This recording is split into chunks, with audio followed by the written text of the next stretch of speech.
What's up, crew? Jareth here with Maliyah, because this video today is all about Maliyah, and we'll get to that in a second. The first thing I want to tell you is I've coached a lot of baseball. I've coached a lot of youth over the years. And I think it's important that you guys that are watching right now, that you understand, if you want something, you just need to make a decision and go get it. Kind of like what she did in this video. And I want to bring that up today because this is special. You're special, because God don't make no joke. You just got to decide what it is you want and go after it.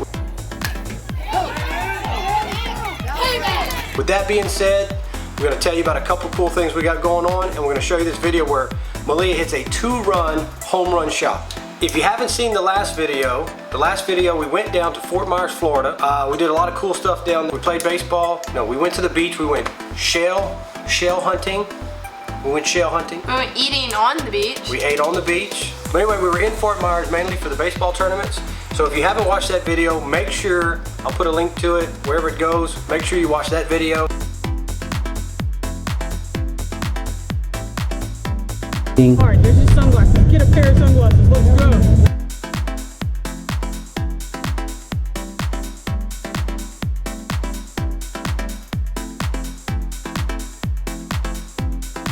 In today's video, it's kind of special, it's kind of cool, because today's video is all about Maliyah.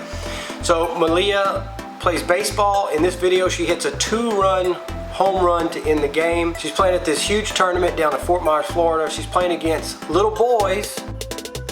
There we go. From all over the world, not little girls. Little boys from all over the world. But before we get to that, we're doing a contest every month and you can win. All you got to do is you go to our website, and we'll put it down here, right here on the screen, and we'll put it in the description, fulllifecrew.com. That's fulllifecrew.com. All you got to do is you go onto our website, and about halfway down there's a place to enter. You just put in your email address. By putting in your email address, you get a chance to win our merch. Every single month we're going to draw one winner from everyone that signed up. Hang on. I was going to say we need to come get the shirt. So you'll get a chance to win merch, and this is what the merch looks like. So you'll get a chance, an opportunity where you might be able to win that. Every single month we're going to do a drawing. Every month. So today's video is all about Maliyah. We traveled down to Fort Myers, Florida. The main reason was we had 2 baseball tournaments we had to go to, and one of them was for her. It was this huge tournament. It's a Perfect Game event. If you're not familiar with Perfect Game, a lot of people may be familiar with U-Trip or some of these other brands. But Perfect Game is where it's at. If you're a baseball player and you're not playing Perfect Game, you're missing out. You gotta get involved with Perfect Game. So we took down Maliyah. We went down there. She's the only girl playing. But before we get that deep into this, some things need to be addressed, because I've had people ask me, why did I force my daughter to play baseball? So Maliyah, did your dad force you to play baseball? My dad did not force me to play baseball. It was my decision. Yeah. Alright, so it all started when she was little. We are going to the premier baseball batting cages. Maliyah's nickname is AKA the Crusher. She crushes little boys' hopes and dreams. And she would come to practice with her older brothers. And I would work her in the drills when I could work her in. And she just started to excel. Now, she was better than all the little girls playing softball, and the coaches kept telling her not to throw so hard, you know, and I didn't think it was right to tell a kid to go backwards because the other kids weren't there at her level yet. And it wasn't the other kid's fault, and it wasn't her fault. She was just coming working out with us. I mean, she was just having fun with us. We were just out there playing baseball. So what happened next was, on our older team, we had a bunch of, they had some younger siblings, and I brought up the idea, hey, do y'all want to put a team together for the little guys? And they said, yeah. I said, well, would you mind if a girl played? And they all said, no, let the girl play. So all those parents were great, and they were fantastic. And when we first started playing, you know, Maliyah was okay. She was... I wasn't even okay. Did you hit a whole lot? She started when she was 9 years old. That's the age she started. I was 8 and I turned 9 this year. Yeah, she was 8. Everybody else was pretty much 9. And we were playing kid pitch. Struck out a lot. Struck out a lot. Were you first batter or last batter? Last batter. She was last batter. Who was the coach? You. Her dad put her last batter. I put her where she belonged. That's what a good coach should do. You put the kid where he belongs. What else? Where'd you play? On the bench or in right field? On the bench or right field. Now, mind you, there's nothing wrong with right field. Bryce Harper plays right field, and he signed a contract for $330 million. So if somebody puts you in right field, be the best right fielder you could possibly be. When you're 9 years old, there's not many baseballs that go to right field. That's true. So we started playing. She was 9 years old, and here's a question for you. Why do you love baseball? Because it's something you have to work for, and it's not just given to you. Like, when something's just given to me, it feels weird. Like, I've always wanted something easy, but when I get things easy, it's not fun. Wisdom now she's 12. Wisdom from a 12-year-old. Tell us, how did you feel playing with the boys in the beginning? Did you feel nervous playing with the boys? It was weird because I didn't hang out with boys all the time, and I always heard things like, "Oh my goodness, it's a girl. She sucks. I can strike her out or whatever." And when we were 9, they could. So it was weird. I was kind of nervous. Yeah, we ran into a lot of that, not from our teammates, but from other teams. Like, you would hear snickering in the stands, and you would hear people talking about it. And then as she grew, I would come home, I'd pull up in the driveway, and we have this machine that you can hit on where you don't need a tee, you just keep it. I'd come home and she's just wearing that machine out, hitting on that machine. You know, because when she was 9, she was okay, but she wasn't that great, so she wanted to be better. She wanted to be better, not Dad forcing her out there. People get confused about what happened, what's going on here. It ain't me.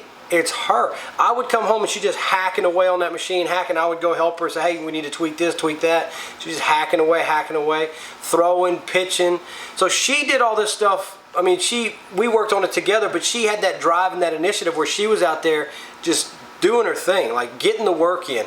And that's what you like. You can go out there, you can work, and you can see improvements, right? Yeah. So anyway, there was a lot of snickering. There was a lot of stuff in the stands. And I said, you know what? I'm going to teach her how to pitch. So I started teaching her some basic pitching lessons, and we started doing that. Well, she started to excel. She pitched one game, a complete shutout. A complete shutout. A 12-year-old little girl, I think you were 11 then, 11-year-old little girl struck out every dude. I think one guy hit a grounder and we got him out first, but pretty much put everybody away. So, I mean, and people would snicker and they would laugh, and then she'd come up to hit.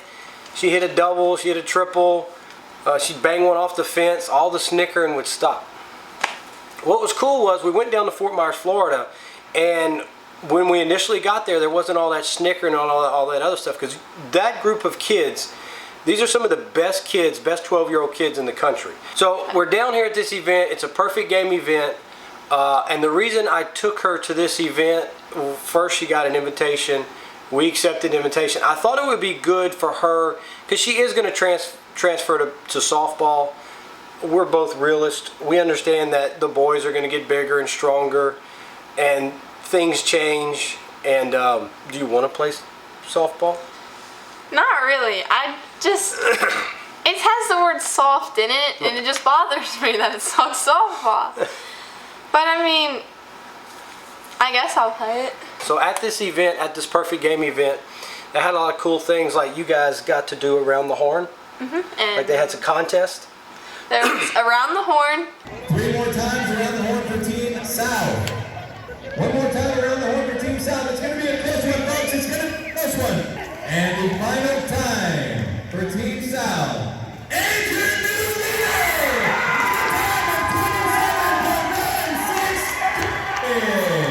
First round, and for the championship round, we will take the 12U PG Series Classic. Team Georgia. Woo from Team Home run derby and fastest man.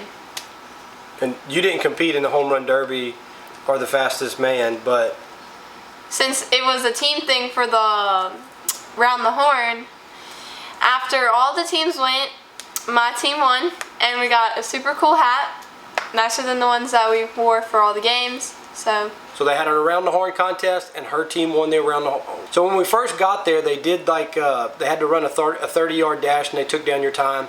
We also they did like a little workout, a practice. They did like a practice on the field, then they did like a practice scrimmage with a coach pitch, and that was pretty cool. At these perfect game events, they have like these skills, and they test the kids' skills. So if you're thinking about, if you're watching this and you're a baseball player or you're a baseball parent, you ought to get your kids to a perfect game event, because they record their metrics, and that gives the kid, that the kid can visually see, hey, there's my stats. That's how fast I am. That's how hard I hit the ball. That's how hard I throw the ball. So they have a baseline, and then if they have the work ethic like Little Miss does, then they can go and improve that and try to develop and get better and try to get them an opportunity to play baseball at the next level. What did you think about all the skills competitions? They were fun because you got to do things that I don't really practice, like things that the skills that they did that I noticed. Like they had different things that weren't with the skill than what I actually practiced.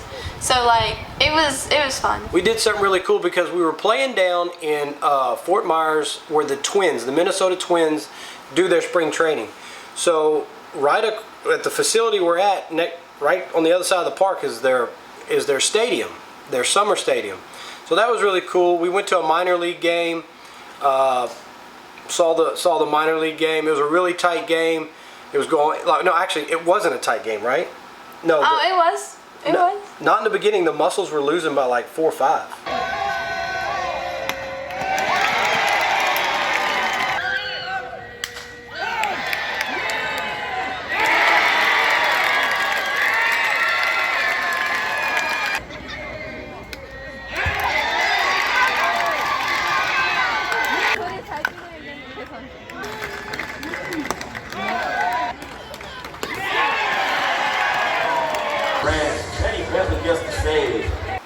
Well, it got tight towards the end. Yeah, then right at the end, the home team, I think they're called the Muscles, right? The Mighty Muscles. The Mighty Muscles.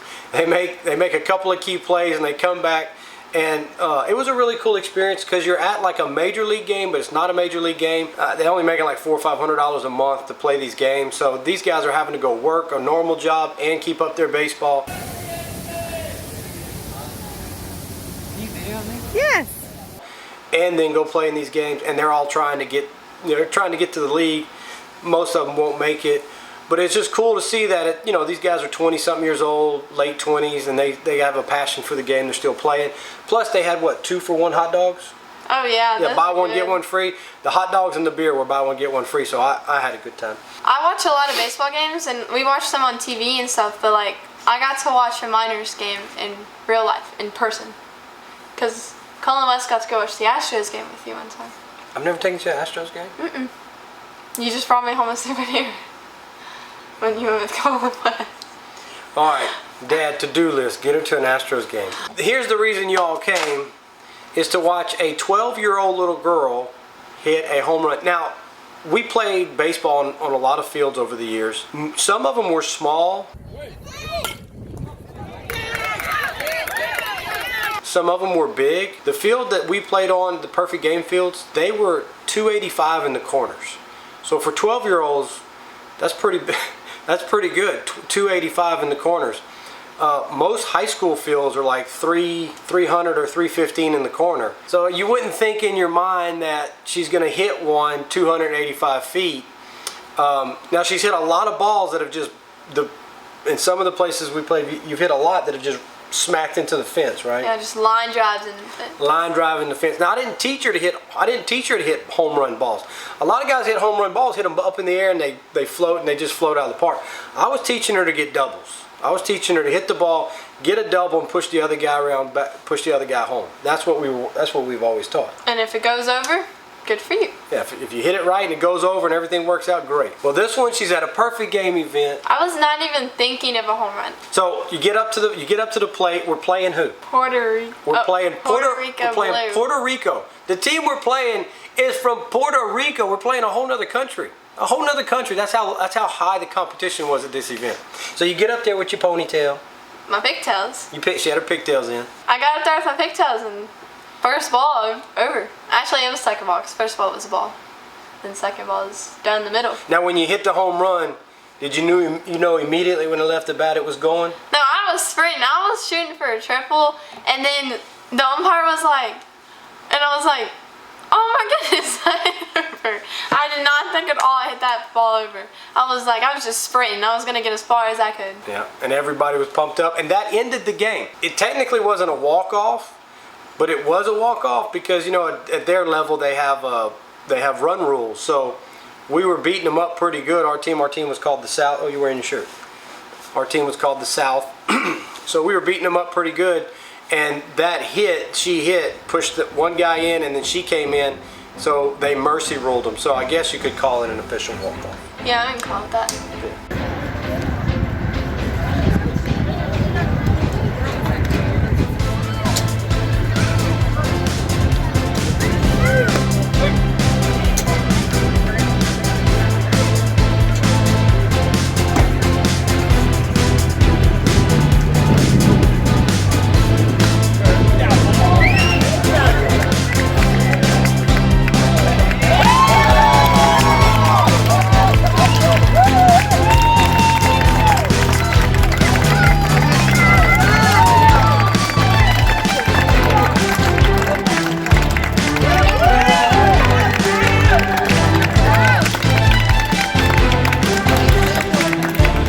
So thanks for watching. We hope you enjoyed it. Check us out next time, because then the next time we finally make it to Disney World.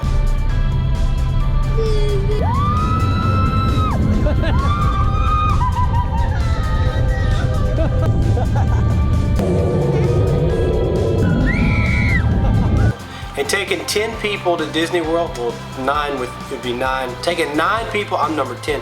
Taking 9 people and a baby and then a bunch of little people to Disney World as a dad is probably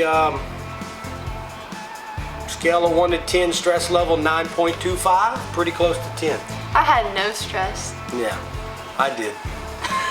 So make sure you check out that one. Make sure you go to fulllifecrew.com and sign up to win the free merch. We're doing it every month just to say thank you for watching. Thanks for watching. Bye. Ready? Action. Oh, action. All right, so how did it feel to hit the home run? Great. I gotta pee. So let's talk about the real thing, the real issue of baseball, playing with the boys. It's a real issue. Do you have a boyfriend your dad wants to know now?